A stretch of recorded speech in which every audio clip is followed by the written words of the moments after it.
if you want to remove this shortcut icons in desktop apps, then I show you guys a method that doesn't gives you this black square when doing this step.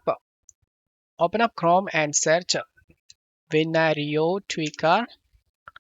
Select the official site, select download option. Once download done, extract.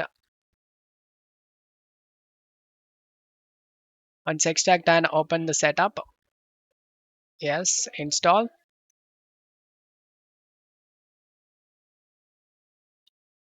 Once the installation done,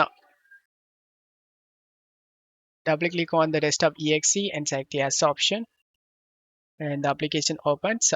In search for a tweak, you need to search shortcut. You will get this shortcuts and shortcut arrow. Just double click on right side, select this to no arrow and select restart explorer. And as you can see, no shortcut icons in my desktop apps.